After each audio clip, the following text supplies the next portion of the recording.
Delighted to be joined today on the Talk from the Terrace show by Japanese-based journalist Dan Orlowitz, and I hope I pronounced the correct Dan.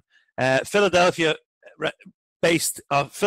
born, but based in Japan. You write for the Japanese Times or the Japan Times, and you've been over there since 2006. So you'll know a lot more about Japanese football than most of my viewers or listeners. Dan, the reason why we're talking is we never heard of each other, and I never heard of Ange, who we've been calling him, but to give him his full title, Ange Postecoglou, and I hope I've pronounced it correctly. We've never heard of him. From Japan, the J-League, we look over there and we see one of our heroes, Shinsuke Nakamura, who came to Scotland from Italy, and we didn't know a hell of a lot about him either, unless you were into Italian football. And he lit up not only Scotland, but some famous nights in Europe. Those free kicks against Man United. He won us a league in Kilmarnock. Some goals he scored against Rangers. He became a hero. And I suppose back then there was eyebrows raised to why are we signing him? And by God, what a player he turned out to be. I believe he's still playing, coming to the end of his career. Dan, before we get into Ange, can we just have a little update on our good friend over there, Nakamura? Well, I mean, first, Andrew, thank you for having me. It's a pleasure to have this opportunity to connect with all the Celtic fans, and it's an exciting time for us who cover the J-League and Japanese football. Shinsuke is still at it. He is currently playing with Yokohama FC in the first division, and he just recorded his 400th appearance in the Japanese top flight. It's 400 J1 appearances, which isn't something that happens very often. He hasn't played that often this season. He's got 4 appearances so far. I think he is reaching the end of things. 42 years old. His body isn't what it once was, but he's still got the foot. He's still got the leg, and when he's on target, it is absolutely something to see. Yeah, there's not many players can open a can of beans with their left foot, and that's what he was described as. But we're here to talk about more serious things than to reminisce. We'll leave Nakamura for the history podcast. Okay, so you're well aware now, I'd imagine, that Eddie Howe we were strung along for 10 weeks. Did Eddie Howe string along the club? We believe he did. Others in the fan base believe that the club got it really wrong. From a personal point of view, if you can't, decide you want to be Celtic manager within a week or two, well, then maybe you're not the man for us, because we look at ourselves as a massive club, which we are historically, but we play in a league where it's a 2-horse race, and second is not good enough, and winning and progression in Europe is where we judge our managers. And Neil Lennon had many critics. He done very well. He had the season from hell last year. Probably hung around too long for his own well-being, because he was replacing Brendan Rodgers, who many fans called a rat when he left, because he left overnight for Leicester. Other fans believe it was a breakdown between him and the board, and in particular the Chief Executive Officer, Peter Lawwell. But for whatever reason, he left. And many of us believe that the club hasn't moved forward since then. So the pressure, whatever manager comes in, is going to be huge. And no disrespect to the J-League, but I heard you, Dan, saying that there's 7 or 8 teams competing each season for that title, which is brilliant for the fans, brilliant for the clubs. But it gave Dan time, it gave Ange, I'm mixing up me Dans and me Anges, it gave Ange time to build a team to win a league. He may not be given that team in Glasgow if he becomes Celtic manager. Firstly, can you just paint a picture of us, a brief picture of the Japanese league and how he's done since he's come there, and where he is in regard of managers within that league? Well, it is difficult, to compare the J League to the Scottish Premiership. As you say, you are dealing with a 2-horse race with 10 other teams running behind. Here, we have traditionally it's an 18-team top flight. This year we're at 20 because of the pandemic. And it is incredibly competitive. We do have as many as 7 or 8 teams who go into the season with a legitimate shout to finish in first. Usually there's even 1 or 2 wild cards who just come out of nowhere and defy expectations. And on a week-to-week basis, it's a fairly open league. Just no matter who's playing who, you can't take any match for granted. If you want to get into the statistical side of things, there's the website 538, and they have their global football club ranking. And 12 J League teams rank above the 4th place in Scotland, which I believe was Aberdeen. So that's where we're at. And Kawasaki Frontale, who are the defending champions, are about even with Celtic. I think Celtic's 101st, Kawasaki was in the 90s, now they're 103rd. So for all intents and purposes, they're about even. So that's the level. We certainly don't have 2 teams who are far and above the best. We don't have a 2-horse race. We've never really had a 2-horse race for more than a season. There's just so much turnover in this league. We have so many young Japanese stars who are going to Europe year after year. We have very difficult demands that are placed upon our top teams because of the Asian Champions League and all of the travel that involves. It's one thing for Celtic to go over and play Manchester United on a Wednesday night. It's another thing for Yokohama F. Marinos to fly to Sydney, play on a Wednesday, fly back, and then play in the J League on a Sunday. I mean, that is, that's an 8-hour flight. You get the same flying to China, to Thailand, when you're getting to the finals, going all the way to Saudi Arabia and back, and we don't get the scheduling considerations that a lot of clubs in the Champions League, in the European Champions League would.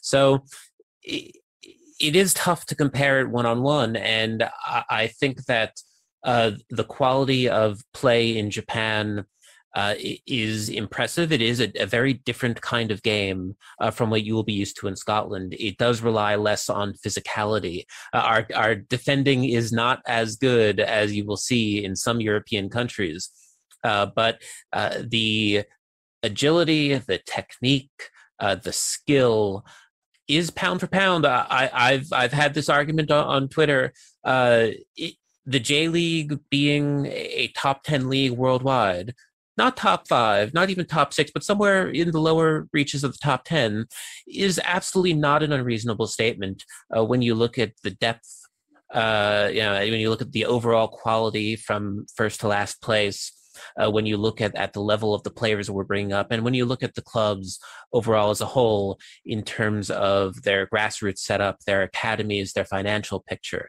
So we are playing at a let's say a lower level than Celtic, than Rangers. If you want to average things out, but if you want to compare the league to, say, Belgium, to Portugal, even to Holland, I think Japan can be very proud of the level it stands at. Now, we want to get the lowdown on Ange, okay? Because he's become known as Ange because the second name is we're struggling with. And as I said, we never heard of him, Dan, until this week. Or maybe some people did. One person connected with Celtic that did know about him was Scott McDonald, because Scott's seen out the end of his career. He's back in Australia, but obviously he was the villain turned hero of Celtic, because he played for Motherwell. We lost the league on the last day of the season, and then he came to us and proved that he could compete at a very high level in the Champions League. Now, he said he never picked me, so obviously he's a bee in his bonnet, but he also said he's a very good coach and a great tactician, which kind of, Brendan Rodgers type of, there's a kind of compliments that Brendan Rodgers would have received when he came. And I also spoke to Jim Riley, who's a Celtic fan based in Sydney, And Jim's been around a long time and seen a lot of Celtic and seen a lot of Australian football. And I'm just going to read what he sent me. He said he's a decent manager who has won a few things in Australia. He won the Asian Cup. He got Australia to the 2018 World Cup. But being a manager in Australia and Japan would be a cakewalk compared to the Goldfish Bowl of Glasgow and dealing with a media that is biased against Celtic. And some people call us paranoid, but we do believe the media has been biased for over a century against our team. But you're watching this guy, you're watching his team. And when I heard you first, I think it was on Sky News, you had said, this guy he likes to attack. He's a very attacking, which is very exciting for us. It's the type of football we want to see played. But we've had a shocking defensive record this year. We can't defend a set piece to save our lives. So, although it's great to score goals, but if it's not happening the other end, if we're not defending, straight away, Ange is going to be, if he does come, he's going to be under serious pressure to gap those, to plug that gap in the defense. Yeah, I mean, I'm not going to lie. I'm not going to say that his defensive record at Marinos has been stellar. The first season was a tribulation in some ways. I understand that I keep hearing about this Goldfish Bowl. It sounds like a very nice Goldfish Bowl, but it is it's a tough one. It's a tough one, and he is absolutely not going to experience the same environment that he has in Japan. Our media is tame by comparison. Our media is toothless by comparison. Rarely will you have writers, putting out 700-word screeds against a player or a manager. Just sort of not done. It's uncouth. But he has done very well. Whenever he is pushed on by the media here to justify his style of play, he has absolutely stood firm, just been unapologetic. It's always about his philosophy, his game plan. This is what it is. I think I said on Sky, there's plan A, and then there's plan B. And you know what plan B is? Plan B is just do plan A better. Which I think some people will take to assume that, well, he has no backup plan. But the reality is that I think that Ange has this vision of this very attractive, very beautiful attacking style of football, and he's looking to figure out how to achieve that. And it may take some tinkering. And I think that we did see that between the 2018 and the 2019 seasons. He had a goalkeeper Ikara, who just wasn't cut out for that sort of sweeper role. Brought in Park, and you saw things really start to improve along the back. It's about making those incremental changes and using the strength of the team's scouting network, especially the resources that they had through City Football Group. And he found just a great selection of players. Didn't reshape the core, but brought in the players that they were clearly missing, and it improved the defense to the point where the offense could carry the day. I don't think you need to go in and say that, well, we need a defense capable of putting up clean sheets game after game. I think you need an offense that will get you that will look at the XG and say, yeah, we're going to meet that or we're going to beat that. And then that momentum can carry the day. Yeah, well, we hope. And when you say that, I know we got rid of a goalkeeper that couldn't play the sweeper's role. That takes me back to Brendan Rodgers as well, because Brendan done the same. He brought in one of his own goalkeepers, Doris, to freeze. It didn't work out, and but Craig Gordon, who he kind of put as his number two, he learned pretty quick how to play the system, and he became probably a goalkeeper we got rid of maybe too early because he was coming, to the end of his career. But he went to Hearts, and now he's back in the top flight with them. So that's a disappointment. So yeah, that's an interesting fact. Now he's also going to be coming in, Dan, to, we lost a very historical season last season. We were going for 10 titles in a row. Both ourselves and Rangers had we done 9 and firstly, Then they done 9 and we stopped them. And then we done it again. But, we were in the driving seat because as one Scottish comedian put it, it's not a 2-horse race anymore, it's show jumping. That's how far ahead we were of Rangers. And somehow we believe that the board dropped the ball. The people running the club just took their eye off the ball, got complacent, and we now he will now, if he does come, he will now be employed by a board who the fans do not speak to anymore because they don't trust him. And then from that, we also have a divided fan base who can't agree on a strategy. Do we become shareholders? Do we stay as season book holders? We can't. And we will be divided over the manager. And if he doesn't I remember when Brendan Rodgers came in, we were in Gibraltar. His first game, a beautiful sunny day, playing a team of amateurs or semi-pros, enjoying the cocktails in the sun. Went to the game, a terrible, terrible artificial surface. A bounce of a ball, and we're beating 1-0. And there was only probably 1,000 fans there. It wasn't a big, huge travelling group. And boy, Jesus, 80% of them were rattling, the wire they were giving out hell and giving us things. Now, Brendan probably knew then, look, I know I can beat this team and back at Celtic Park. But it was a baptism of fire. But Brendan is Irish. He's been based in Britain all his life. He knew what he was coming into. That's what worries me. If Ange does come in, what he's going to face. And I believe that we need to give him time if he comes in. But unfortunately, time isn't on the side when you're Celtic manager. Because as I said, being second to Rangers is being last. I definitely get that sense that everyone agrees with the principle of giving Ange time, but nobody seems to think that time exists. I think that Ange, he is very smart, very, very, very smart, and I would tend to give him the benefit of the doubt in that if he is going for this role, he absolutely knows what he's in for. Certainly, you can't compare the atmosphere that he's worked under in Japan to Scotland and to Celtic, not by a long shot. I think he has dealt with slings and arrows during his time in Australia. He was tested by their media when he was in charge of their national team, when he was in the A-League.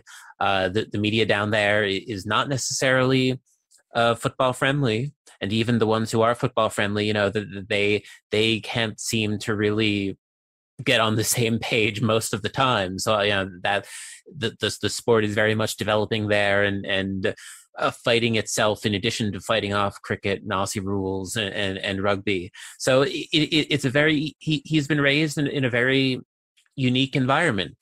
But I think that the style of football that his teams play speaks for itself. And inevitably, if he goes into it and is able to tune everything out, because I think that that's sort of what you have to do. I don't think that you can attach at this point in his position, I'm not sure that you can attach yourself to the fan base and deal with that in addition to revitalizing the team. I just think you have to tune everything out, put on the blinders, and focus on what's on the pitch. And he's very good at that. You see that from how he operates at press conferences. As I said before, he is just unapologetic about how he plays. He makes no excuses when the team doesn't do well. He takes responsibility when they have a bad result, and he is absolutely willing to say that when his players don't live up to his standard. And I think that's what you guys need right now. I think you need someone who's able to call it as it is. And it may even be better to have someone who is considered an outsider to come in and shake things up, because from everything that I've heard about the club, it sounds like that Celtic needs a shakeup. We certainly do. And if he's coming, tell him to bring a magic wand and some magic dust, because we've got an almighty task on our hands to qualify for the Champions League. We go in as non-champions. We the likes of Galatasaray. I think Austria Vienna. And a team in Denmark. So that's normally when we go into the Champions League, we get a warm-up game. We're playing maybe the Icelandic champions, or as I said, we went to Gibraltar. Luxembourg. Real minnow countries, but it's going to be like Liam Kelly, one of the lads that writes for us. I think he hit the nail on the head. He said if we get through these three games as unseeded to qualify for the Champions League, he says we should be looking at winning it, because that's how hard it is. It's probably going to be harder to get through than it would be maybe to compete in the group, which there is. And what's happening over here now is the elite clubs are getting the bandwidth now is getting wider. You've got the elite clubs playing in the bigger leagues, and that's a problem, you see, because the English league and English supporters look down their nose towards the Scottish league, and sometimes English players come up from the English league, as this season with Shane Duffy with us, Joey Barton with Rangers a couple of years. They come up and they think they're going to shake up this league because they played at a higher standard, and they don't realise the tempo of the game, the pressures that comes with playing for either club, and they fall in their ass. Now, when we compete against English teams, Man City, we two great battles with Man City in recent years under Brendan, and going back further, we beat Blackburn, we beat Liverpool, we've beaten Man United. We've tended to, do ourselves proud when we come up against English teams, but they seem to look down their nose, and you also get the debate, it's a one-off game, you wouldn't, blah, blah, blah. And I think we are guilty as Celtic fans, looking towards Japan and looking towards Australia, and maybe, especially Japan, and maybe looking down our nose on that league when we shouldn't be, because you've explained that it's a competitive league, and because we are not watching it day in, day out, which you are, following the league. So I do think there's a bit of that within the support. Had he been managing an English team and having the success he's having over in Asia, we'd probably be jumping through hoops to get him. But we're probably a bit snobby with this one, and that could prove to be a bad decision on our behalf, because if he loses a game or two, we'd be thrown on. But we go back to 1998 when we stopped the 10, and a manager came in called Wim Jansen. Now, we knew Wim was a very famous Dutch player, but when he came in, he'd no pre-season because he came in late. He had a terrible start to the season, but he turned it around. He won the League Cup. He done a double. He won the League Cup, and the ultimate last day of the season, he stopped the 10, and he moved on then. But he was a hero, and he still is a hero. And if this man can come from Japan and come into Glasgow and do that, well, and when we're sitting here next year, if we're champions, your words will be ringing in my ear, because you were the one that told me, Ange is the man. And do you think he's going to come? What are you hearing over there? Because Celtic are very, very quiet over here because of what happened with the Eddie Howe negotiations. So we are getting, the only thing that's coming out of Celtic at the moment is an invite to the women's team press conference, because that's a good bit of news this week, because if they win on Sunday against Motherwell, well, they qualify for the Champions League, and that's a great achievement by the girls. So that's the only thing we're getting. We're getting, we don't even know who's in control of the football matters at the club. We presume it's John Kennedy, the interim manager, and his backroom team. But as yet, I've emailed Celtic, I've called them, and as yet, the only correspondence I'm getting them is about the women's league. So unfortunately, we're not. But over there, you are probably getting some news coming from his Japanese club. Well, right now, as of this recording, and here it is late on Thursday afternoon, June the 3rd, we have not heard anything from Marinos. They are, I mean, Japanese clubs, when it comes to transfer rumors, especially when it comes to coaches leaving, they are amazingly good at keeping things pretty close to the vest. And part of that is just because of the relationship that they have with our mass media. And another part of it is that given the conditions with the state of emergency, they can get away with not communicating with us, especially right now because we're on an international match week, and Marinos' next game will be in Sapporo on Sunday, if I'm not mistaken, in a League Cup playoff game. So I am apt to think I hesitate to say guess, but my belief is that I don't think that they want to put off a decision until that game. I think that I was the one who asked Ange about the reports on Sunday. I don't think they want to have someone ask about it for a second weekend in a row. That becomes a distraction to the club. I think that they have a lot on their plate. They have to figure out who's going to replace him in the short term and the long term. They're probably working out details with Celtic in terms of a payment just for his breach of contract. They're probably working on the farewell merchandise. That's going to come out, and I'm sure that the club farewell merchandise. Oh yeah. Thank you, boss. Guarantee it.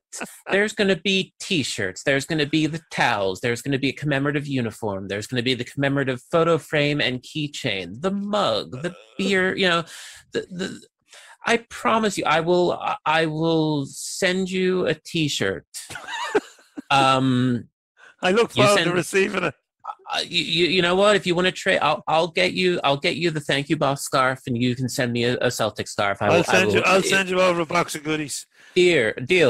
No, that absolutely. Please, they put out. If that happened in Glasgow, if that happened in Glasgow after Neil Lennon left or Brendan Rodgers left, the windows of the Superstore would have been put in.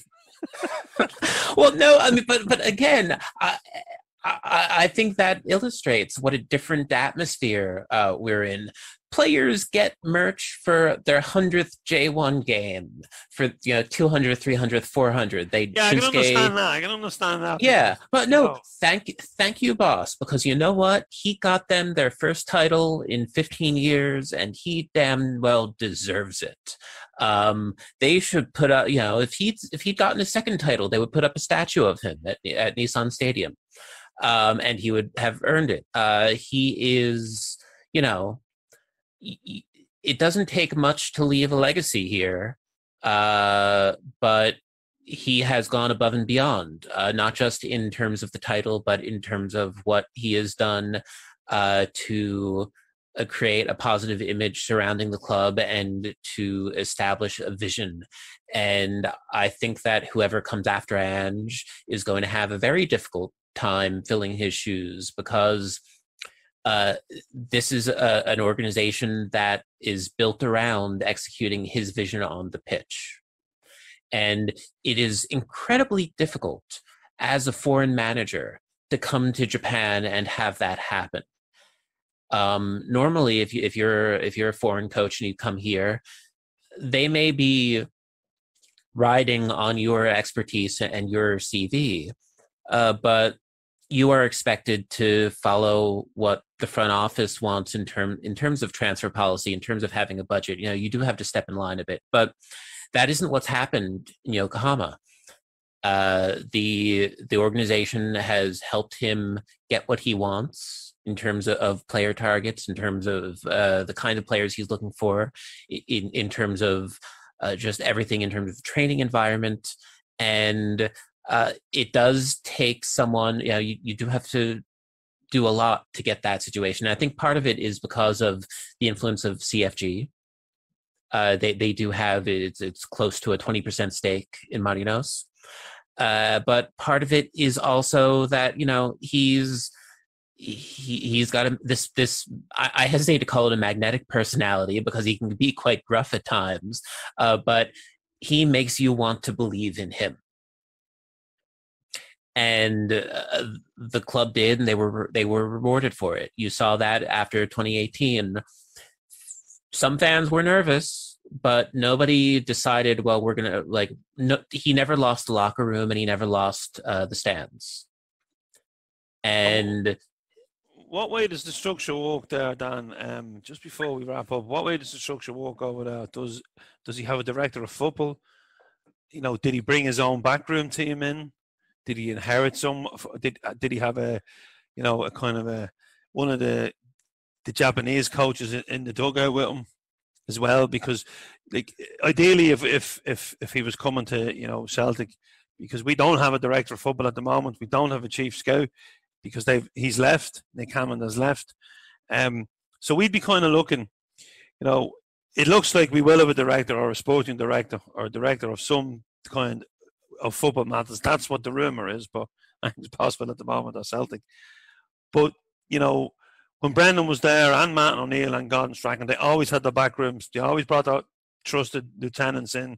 But, there was, Gordon Strachan and Tommy Bones, Matt O'Neill and Tommy Bones to start. They always had someone, who knew the club with them, especially for the fourth season, which I presume that if he does come in, that would be part of it. But we've been very critical. When Neil took the job, he was given a backroom team. And, I think that when the shit hit the fan this season, that maybe he didn't have someone in that dressing room that he could trust. So would be expecting if Ange came, he would bring his backroom team with him, which is also a big thing for the club, for his Japanese club. But has he got his own Australian, coaching setup with him? Yeah, it's mostly Australian and non-Japanese coaches. They have interpreters on the staff. They have an English language interpreter. They have a Portuguese interpreter for the Brazilian players. They have a Thai interpreter for their Thai defender. I'm pretty sure they had a Korean interpreter at some point for Park, although maybe one of the English interpreters doubled it up. We are very used to non-Japanese managers coming in, and you will see a couple people on the touchline shouting instructions. In fact, a few years ago, they actually banned interpreters from the touchline, so it is just Ange out there, but he knows how to communicate with his players, and you see that in the relationship he has with them and the fact that they are willing to fight for him. I would expect that he is not going to agree to this job unless he is given the conditions that he thinks he needs to succeed. And I imagine as part of that he will get his backroom staff. He does have, a full complement. I believe Marinos have a director of football or sporting director. We have 2 or 3 different words in Japanese that's essentially refer to that sort of position. And they do have a great scouting team there that's in part backed by CFG. So they have all the resources that they need to get players who, you sort of wouldn't expect, and yet they come in and perform really well. You especially see that in the quality of their Brazilian players, which we refer to it as sort of the Brazilian capsule machine, where you put in the coin and you spin the thing and you don't know what's going to come out. Either you've got a winner and he's going to score 10 goals and get you 15 assists, or you've got a loser and you just throw it out and pick someone else up in the offseason. But Marinos have gotten a bunch of winners. Marcos Jr., who is their main man up front, he's a gem. They have managed to do very well through loans and through getting these sort of relative unknowns from Brazil and bringing them into the system. And that is a skill in a league where mediocre Brazilians are unfortunately sort of the norm. So I would expect that he will come to Glasgow with his backroom staff, and probably I know it's come up on your site, but probably a list of players that he might be interested in. bringing over from Japan. I don't know how well that's going to work out. That was my next question. Who's the, who's the, who would he be looking to bring? Well, I was about to congratulate you guys for making actually one of the noted sports tabloids here picked up that story about the 3 players. So, whew.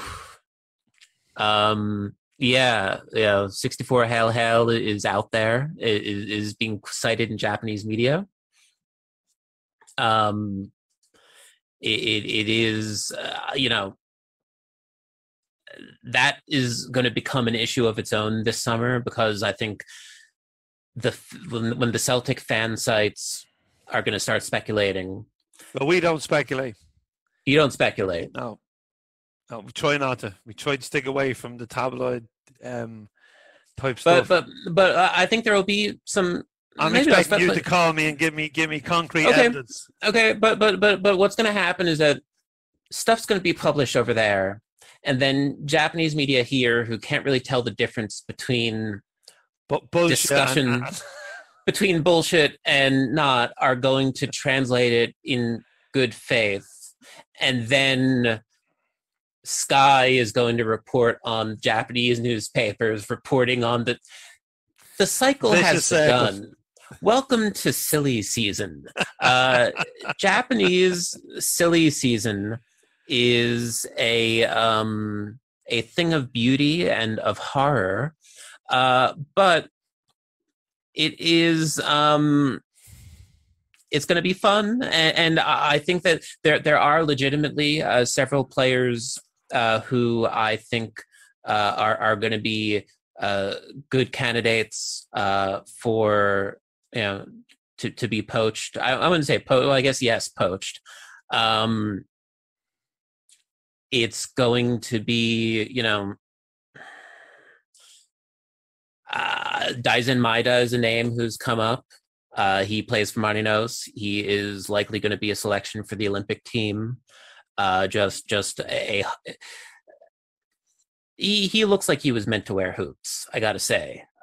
He's 23. Give me that name again. Give me that name again. Daisen Maeda.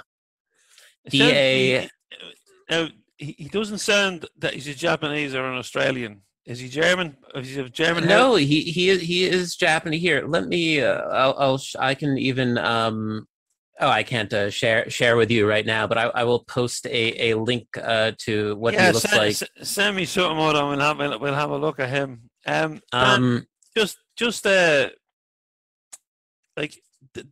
having nightmares when you mention Brazilian players, and I'm happy that some of them work out, because Janino didn't work out for us. We had him for a season, but he had a thankless task of coming in following Henrik Larsson as the number 7. But we also had a defender called Rafael Schei, and he was shite by name and shite by nature. And Martin O'Neill wasn't long running him. He was signed under the disappointing reign of John Barnes. So I'm gonna leave our interview with that thought, with shite by name and shite for nature. I would certainly not recommend Japanese defenders are maybe not quite at the level of physicality that you need in Scotland. You need someone like Hiroki Sakai, who's played at Marseille for a few years, and he's coming back to Japan this summer. I think you need the players like him, like Yuto Nagatomo. Defenders we are working on defenders. We're great at making midfielders. We're getting there on strikers, wingers, no problem. Backs, we're working on it. Center backs, it really depends. We have height issues in Japan, but we still have some quality players. You look at Maya Yoshida, who's been playing in Europe forever and a day. I forget what year he moved to Southampton, and now he's in Italy these days, I believe. But he still he's still got it, and he's still got 1 or 2 World Cups left in him. I think that if you're looking for attackers, if you're looking at midfielders, if you want to bargain, you can do far worse than the J League. You can do far worse than some of the Japanese players who are already in Europe and might have an easier time getting that work permit, which I've heard is possibly this. I don't know if the standard for Scotland is the same as in England, but that's something we've been discussing among us over the last few days. Well, Dan, if you hear anything over there, don't forget to let us know. Drop us a text, and we'll all get following you on Twitter. I'll put your details up in the description. Just all I can say is thank you very much, and maybe we'll meet one day in Japan or maybe in Philadelphia. Who knows? Maybe over there. You might come to Scotland. I was supposed to. We had talked about it. My wife and I went to London a couple of years ago for our delayed honeymoon, and Scotland was sort of a maybe itinerary, and it just didn't work out. And it's a dream. I've wanted to go over there and experience a game for a long time, but right now it's not happening in the near term. No, that's true. It is. I'm banking vacation days like you wouldn't believe. And once this is all over, I just want to spend a month in Europe ground hopping and watching from the stands. And I look forward to seeing Ange work from the stands and not having to worry about what I'm going to ask him in the post-match press conference. I've done my time. It's not an easy job, and good luck to all the media in Scotland who have that unenviable task. No, I prefer a point for the lads in the pub to dissect the game than having to go into post-match. Yeah, you know what? I don't blame you. Just to wrap things up, it has been a joy to watch his football take root in the J League and to see him accomplish this. His success is our success as the Japanese football community. It's our success as the Asian football community, and hopefully it'll be Celtic's success. And time will tell, Dan, if he's going to come or not. And if you do come to Glasgow, look me up, and I'll sort you out with a couple of tickets. How does that sound? Sounds perfect. I absolutely appreciate it. Won't wear, I guess, well, this is dark enough blue. I think that's the thing. Got to watch out, forgive the Marinos fans for their blue uniforms. They know not what they do. I've been told that there was talk of some Marinos and Celtic fans making a split scarf, and they decided that wouldn't go over well. Half and half. No, can't do that. I you know what? I collect weird half and half scarves as part of my massive collection, but that's one that I'm sure will never come into being. With the way football is going these days, maybe part of the deal, if he does come, will be that Celtic will have to play them in a friendly. So you know what? Who knows? There might be a half and half scarf. Ange's Celtic against Marinos here in Yokohama at Nissan. That would be a fantastic night. You look at how well they did against Manchester City a couple years back.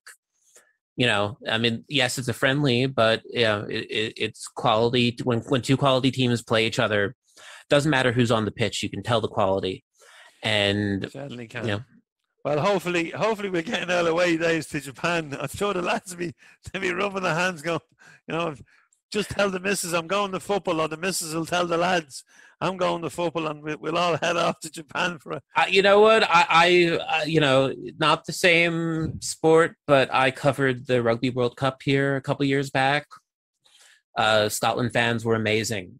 It was such an incredible experience. That was my first time ever covering anything rugby related, and I followed that tournament from start to finish. And it was such a pleasure to have such dedicated sports fans over here. And I don't know if there's sort of the code wars, between things. Well, in Ireland, I can only speak because I'm based in Ireland. Rugby would certainly be played by the upper classes especially in the province I'm in, which is Leinster, and football would be more of a working class. But over here, we've also got like in Australia with the Aussie rules, we've also got the GAA. Mm-hmm. Gaelic football and hurling. And that's the big thing over here. So, yeah, that's a game. That's a game I know nothing about. You could put a gun to my head, and I wouldn't be able to tell you any. Well, if you ever get a chance to go to watch a hurling match, go to it, because it'll be the greatest spectacle. Jackie McNamara was the Celtic captain, and he was over doing a charity event for us, and he went to the All Ireland final, hurling final. And the next day, he said to me, I can't believe that those people don't get paid. The players don't get paid. He couldn't believe it, because 80,000 in the stadium and a wonderful game with a stick. That's the way he described it. Man, anyway, 80,000 in the stadium. That sure sounds nice, doesn't it? That's Croke Park. Yeah, and if you ever get to Ireland, you definitely check out a hurling game. I'd love to. My folks have been there before. I haven't made it out yet, but European tour, I'm there for it. I will meet you anywhere. And no problem. You're welcome anytime. You can come into the studio here as well and have a chat with us if you're passing by. And I hope look, any Celtic fans listening to this, once you're allowed to travel to Japan again, there's a number of there's a pretty decent Celtic supporter group here in Tokyo, and that's correct. We're all about come to a J League game. I promise you. We can get into this another. This is another conversation altogether. But the best.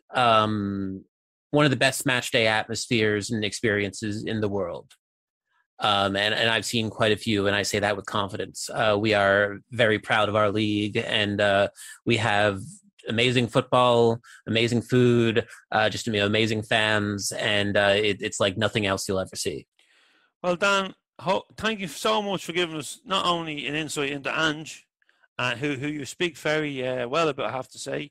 He's obviously made a big impression on you and Japanese football. But also, thanks for giving us an insight into Japanese football. It's been a pleasure to chat to you, and hopefully it won't be the last time. Thank you very much. Anytime.